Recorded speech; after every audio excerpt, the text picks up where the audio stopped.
Roll call 219 here. And this is I told you so. So I took the dog out. It's like 4:30 in the morning. Usually this is a cycle. And I go outside, and I haven't been on social media yesterday for a lot of the time. I'm busy.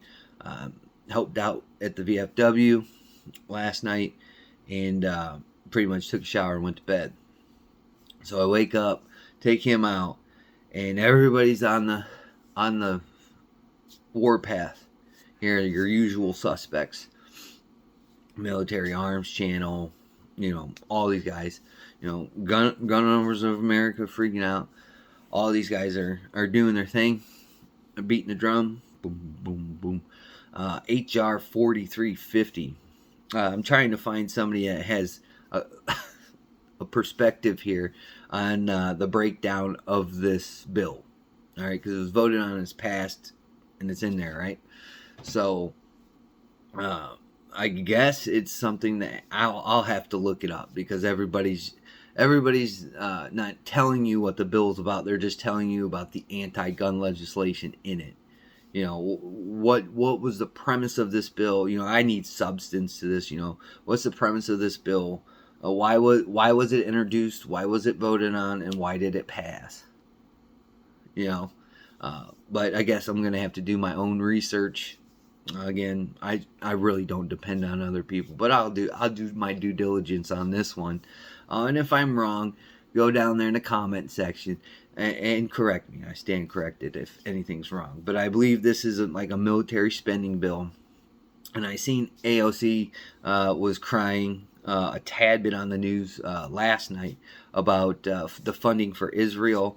So I'm assuming this is probably in that bill, because let's face it, she's a piece of work.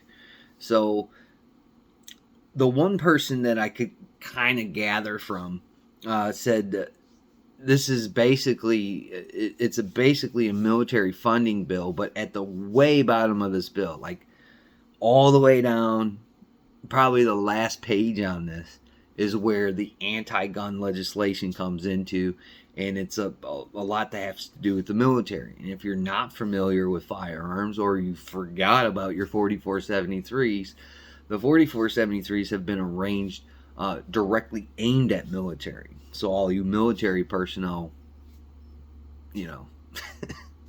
that's what you get from the government.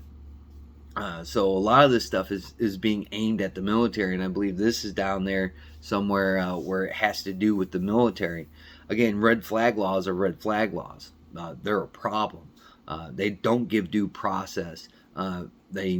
They're never a great idea, and they could be abused. If you haven't noticed about the Coco Rono, that's been abused, and it's not only been abused in this country, around the world. So when you start giving these people this type of permission and this type of power, they always abuse it. It never ceases to amaze me. And a lot of people that are over here banging the war drum, these are the people that touted these folks at one point. I never did. I don't trust politicians, and this is the exact reason why. I hate making I told you so videos, but I've said this for years upon years now. I've said it on people's show. Sometimes it's created a rift, and I'm not on these shows, or I don't associate with myself with these people anymore because of their choosing. But I've always said this: politicians do not have your best interest. Number one, they want to keep their power. Number two, they'll say anything and do everything to stay elected. And then third of all, they want to maintain their lifestyle. And it's never about you. If it was about you, bills like HR 4350, the NFA, and all these things wouldn't quite exist. Or they wouldn't, they'd start fading away here. Red flag laws, the NFA, the discouraging stuff the ATF has done over the course of the last few years. If these people were so pro-gun, they would have not introduced some bullshit bill like this. They would have introduced something to clamp down on the ATF or get rid of these other preposterous laws. So looking at it at this point in time, uh, and the blowback that I'm getting now is who, in reference to that, not an owl, but who's going to run for these spots. Well, that's a decision that we're going to have to make. The candidates that are or campaigning in Michigan today, because I seen a little bit about that on the 2A rally in Lansing. There's a guy that's on there that's running.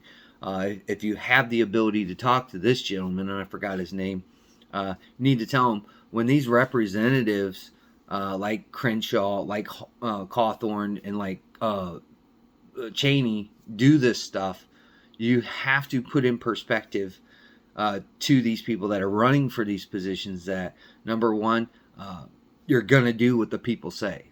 And it's bottom line. We're not going to have, like we have now, a bunch of Joe Bidens running around saying, you don't work for me. We can't have that anymore. Number two, you're going to tell them, if we take these people out of position and retire them and send them off to pasture, that they never do this, regardless of what the bill is. And number three is, and if they get in there and they don't, they suffer the same fate. It's just that simple. There's a lot of moving parts in politics. I understand that, but when are we going to stop? We're doing insanity. We're electing the same people and expecting different results. And I remember a few years back, and it came up on my memories.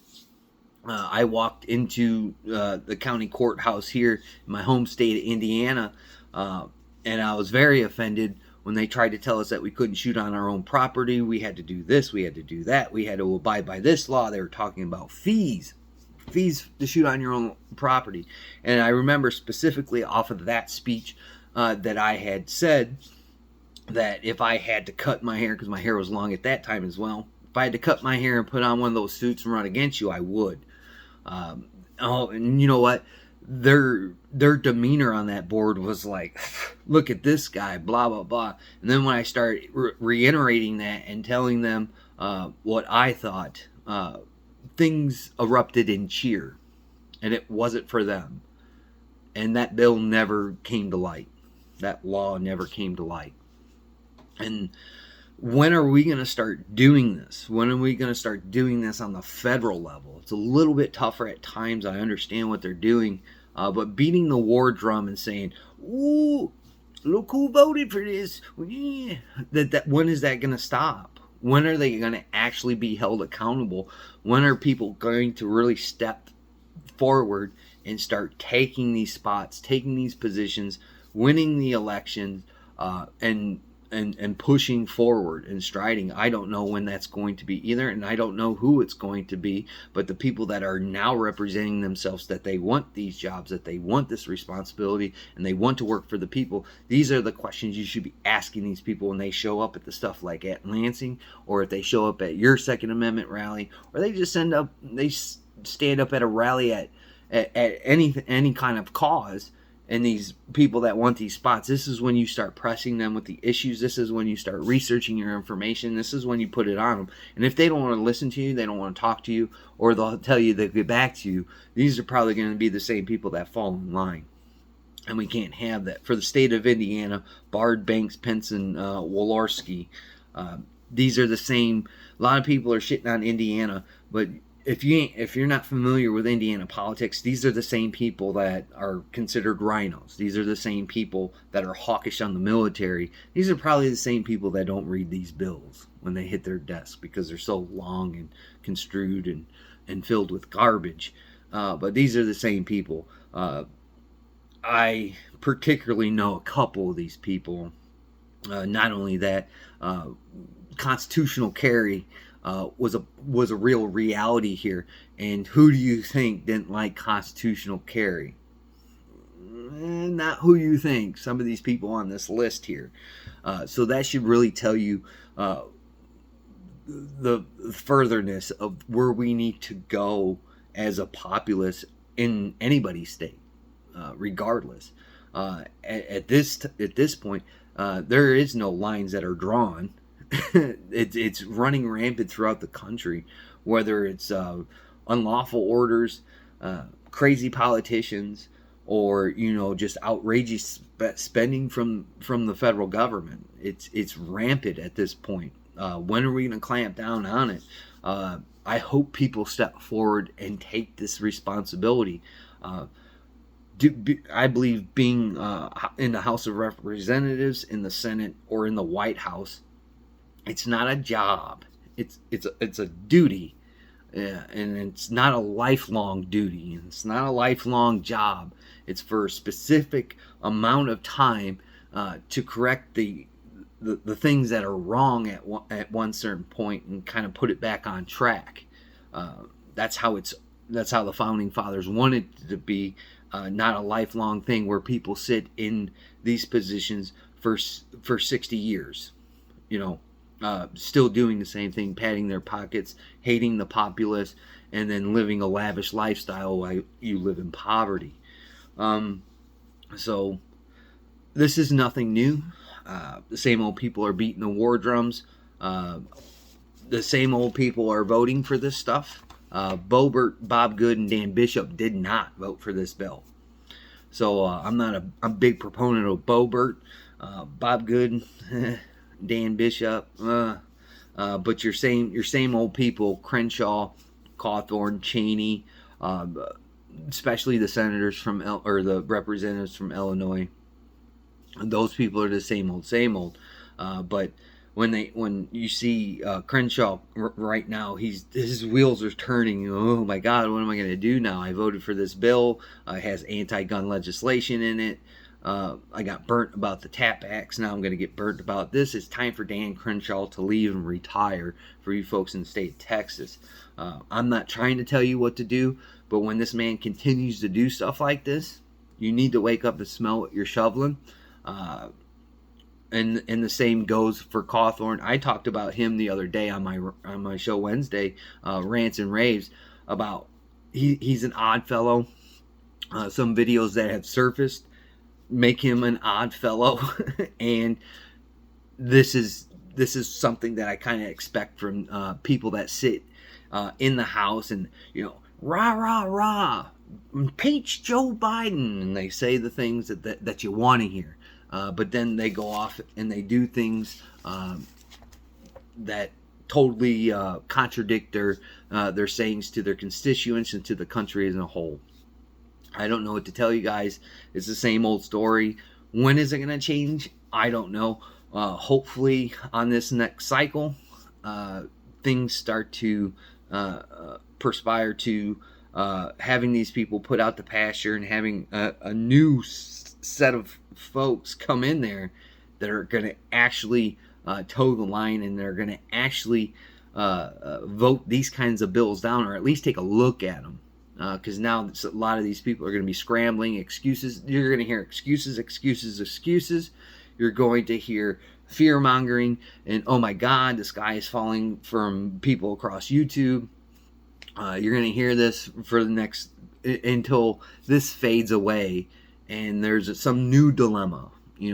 All the time we're worrying about the rigmarole or something else, or unfortunately some person that's missing that takes the scope of the news. HR 4350s come about when you don't pay attention. There's a lot of division, whether it's the military or Americans alike. Take a look at this bill. I'm going to take a look at it. Maybe we'll do a live chat tonight when I get home from work, because I got to work nights tonight. Or here in the next few days, we'll talk about this bill and I'll get your thoughts. But put some stuff in the comments if you actually read the whole bill, or you have more perspective on it than I do. Right now, I'm going to go back to bed. See you later. Catch you on the next one.